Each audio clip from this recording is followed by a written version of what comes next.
आपका गणित का पेपर है ना, और आप लोग यही सोच रहे होंगे कि गुरुदेव गणित की तैयारी हुई नहीं है तो गणित में ऐसी कौन सी ट्रिक लगा दें कि हम पास हो जाएं, ठीक है ना।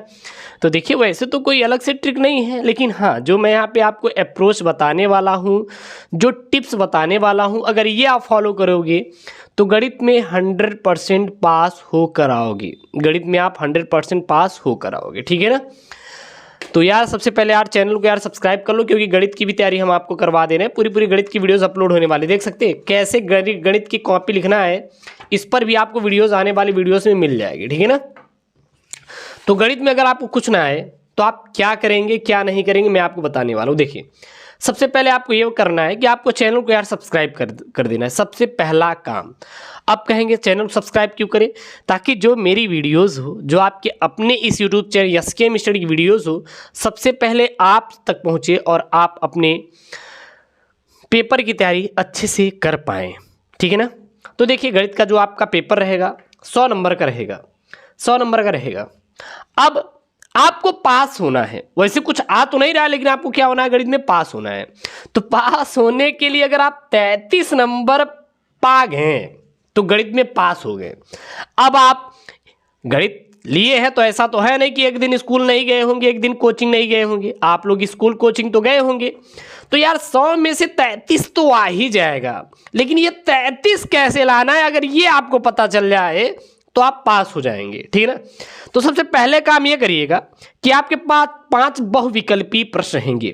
First impression is the last impression. आपको क्या करना है कि हूबहू पहले क्वेश्चन को उठा लेना, पहले हूबहू क्वेश्चन को क्या करना है, उठा लेना है।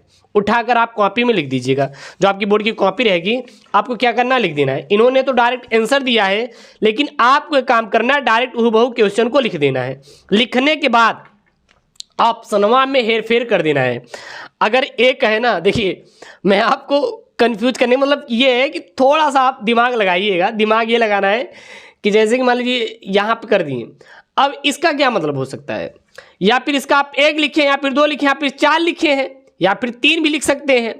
तो थोड़ा सा कंफ्यूज होगा एग्जामिनर, और आपको आंसर में भी हो सकता है दे दे कि हाँ यार ये बच्चा कंफ्यूज हो गया लिखने में भी आपको आंसर मिल जाए। तो थोड़ा सा आपको तुक्का लगाने का तरीका बता दे रहा हूँ। ऐसा नहीं है कि एग्जामिनर चाहेगा तो आपको पास कर देगा। तो ये आपको बहुविकल्पी में ऐसा करना है, लेकिन आपको प्रश्न जरूर उतरे रहने चाहिए। जब तक आप प्रश्न नहीं उतारेंगे तब तक आपकी कॉपी नहीं भरेगी। जब आपकी कॉपी नहीं भरेगी तो आप गणित में नंबर बिल्कुल भी नहीं पाएंगे। तो सबसे पहले कोशिश करिएगा कि आपकी कॉपी भरी रहनी चाहिए। उसके बाद एक काम ये कर सकते हैं कि जैसे कि ये सब सारे प्रश्न हैं, आप कोशिश करें, ऐसा तो है नहीं कि आपको पूरा का पूरा ना आ रहा हो, ऐसा तो है नहीं कि आपको गणित में पूरा का पूरा ना आ रहा हो, तो आप कोशिश यही रहनी चाहिए कि आपको वेक्टर वाले सवाल को कर लेना है। वेक्टर वाले सवाल को आपको पहले से कर लेना है, वेक्टर वाला कर लीजिएगा। और यहाँ पे जो रहेंगे ये वाला इंटीग्रेशन, समाकलन, अवकलन, तो जो आपको सरल सवाल दिखे सबसे पहले इन सवालों को आप कर लीजिएगा। और एक चीज़ ये है कि देखिएगा थोड़ा कि जैसे इन्होंने किया है, देखिए यहाँ पे इन्होंने मान लीजिए यहाँ पे किया है, यहाँ पे तो आप एक काम कर सकते हैं कि जब आप क्वेश्चन का आंसर देना तो थोड़ा सा यहाँ पे आप लोग उसका क्या कर लेंगे, आप लोग रफ कार्य कर लेंगे। कॉपी के इधर आप लेफ्ट साइड, एक राइट होता है एक लेफ्ट होता है, तो लेफ्ट राइट साइड को आप लोग रफ कार्य करके क्या कर देंगे, काट देंगे, ठीक है ना। अगर आप रफ कार्य करेंगे तो एग्जाम को लगेगा कि हाँ यार बंदा तो आता है, रफ कार्य किया है। तो रफ आप लोग कार्य करके थोड़ा सा कट बिट करिएगा, ठीक है ना। उसको लिखना नहीं है, उसको काट देना है। तो रफ कार्य करने से एग्जामिनर के ऊपर ज़्यादा से ज़्यादा प्रभाव पड़ता है। दूसरी चीज़ ये आप लोग ध्यान दीजिएगा नेक्स्ट वाली, कि आप जब लिखे ना तो थोड़ा सा एकदम अच्छे से लिखिएगा, मतलब कि जो लिखावट हो सबसे बेहतरीन हो। और सारे प्रश्न उतार लेना, सारे प्रश्नों को क्या करें, उतार लेंगे। जैसे मान लीजिए प्रश्न है ना, तो इन प्रश्नों को उतार लेना।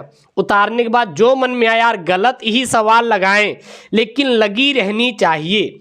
अब पता लगा कि आप कॉपी में सवाल लिखे ही नहीं हैं, तो बताइए भैया एग्जामिनर कैसे नंबर दे देगा। अगर मान लीजिए यही आपकी सवाल है तो सबसे पहले सवाल आप उतार लीजिएगा। सवाल उतारने के बाद मान लीजिए ये सवाल आपको नहीं आ रहा है, आधे पे आप रुक गए, आधे पे रुक गए तो आधा ही छोड़ दीजिए, आधा छोड़ दीजिए। ठीक है ना। जो नहीं पूरा कीजिए आधा ही छोड़ दीजिए, उसके बाद नेक्स्ट कीजिए, नेक्स्ट वाला कीजिए।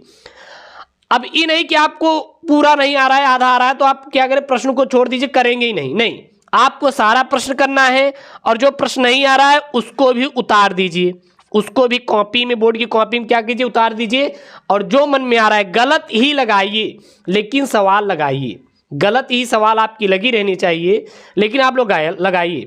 इससे ये रहेगा कि एग्जामिनर अगर मान लीजिए 5 नंबर का, क्योंकि एक बात याद रखना, मैथ में कभी भी नंबर नहीं कटता, मैथ में कभी भी नंबर नहीं कटता, बल्कि मैथ की अगर सवाल करके आओगे ना तो उसमें स्टेप बाय स्टेप पे नंबर मिलता है, याद रखना, स्टेप बाय स्टेप पे नंबर मिलता है। तो कोशिश ये करिएगा कि जितना हो सके आप लोग उसको स्टेप बाय स्टेप पे सॉल्व करने की कोशिश कीजिएगा। अगर ऐसा आप मैथ में करेंगे तो एग्जामिनर अगर 6 नंबर है तो कम से कम वो 2 से 3 नंबर दे देगा। और आपको पास मार्क का कितना चाहिए, 33 नंबर ही चाहिए, 33 नंबर ही चाहिए। बात समझ आ रही है ना। तो मैथ का जो स्टेप बाय स्टेप नंबर ज़्यादा मिलता है, जैसे इन्होंने देखिए किया है, इन्होंने सॉल्व किया है बहुत ही अच्छे ढंग से, तो इन्होंने स्टेप बाय स्टेप किया है। अगर ये 4 नंबर का था, भले ही आप इनका क्वेश्चन का आंसर गलत ही आया हो, मान लीजिए आया, तो इनका नंबर नहीं कटेगा। अब क्यों नहीं कटेगा, क्योंकि अगर इन्होंने स्टेप बाय स्टेप किया, अगर ये 4 नंबर का, तो स्टेप पे एग्जामिनर कम से कम 2 से 3 नंबर तो दे देगा। 2 से 3 नंबर दिया इसमें, 2 से 3 नंबर इसमें दिया, 2 से 3 नंबर इसमें दिया। तो ऐसे अगर वो पाते भी चले जाएंगे तो आसानी से हो जाएगा। अब बात करेंगे 9 नंबर वाली जो सवाल होते, देखिए 9 नंबर वाली सवाल है, ये सारी सवालें कितने हैं, 9 नंबर वाली सवालें हैं। देखिए यहाँ पे ये आपकी सवालें क्या है, 9 नंबर वाली सवालें हैं। यहाँ पे देखिए ये सभी 9 नंबर वाली सवालें हैं। और जो 9 नंबर वाली सवालें रहे ना, उसको कोशिश करिएगा कि ज़्यादा से ज़्यादा स्टेप में करके आंसर ले आना, शॉर्ट में मत करिएगा, ज़्यादा से ज़्यादा। देखिए जैसे कि इन्होंने 9 नंबर वाली सवाल है, 9 नंबर वाली सवाल है, तो इन्होंने देखिए इसका आंसर कैसे दिया। इन्होंने पहले इसको अच्छे से लिखा, फिर इसका x के सापेक्ष समाकलन किया, dy by D X, D cos X plus Y upon D X, ठीक है ना। फिर इसका फार्मूला क्या होता है, minus sine X into 1 plus D Y by D X. फिर इन्होंने फार्मूला अप्लाई करते चले गए, इन्होंने किया। फिर इसके बाद यहाँ पे स्पर्श रेखा वाला इन्होंने फार्मूला अप्लाई कर दिया। फिर y बराबर एम एक्स प्लस वाई से क्या कर दिया, एम एक्स प्लस सी से तुलना कर दिया। देखिए इन्होंने स्टेप बाय स्टेप किया है।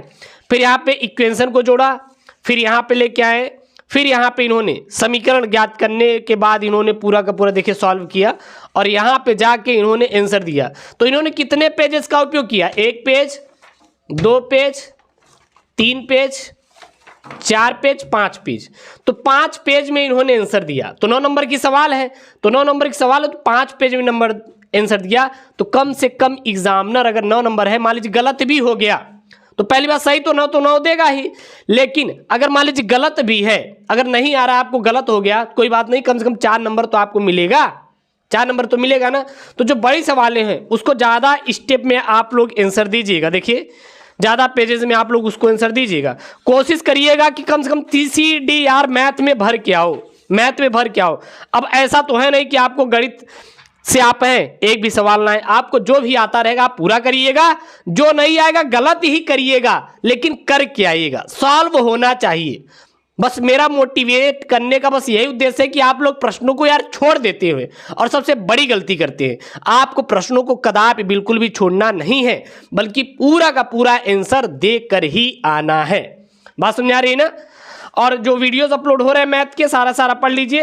SKM स्टडी चैनल पे आपको मैथ के सारे वीडियोस मिल जाएंगे, ठीक है ना, जाके पूरा पढ़ लीजिए। और चैनल को यार सब्सक्राइब करिए और वीडियो को लाइक करिए। ओके दोस्तों, थैंक यू, जय हिंद।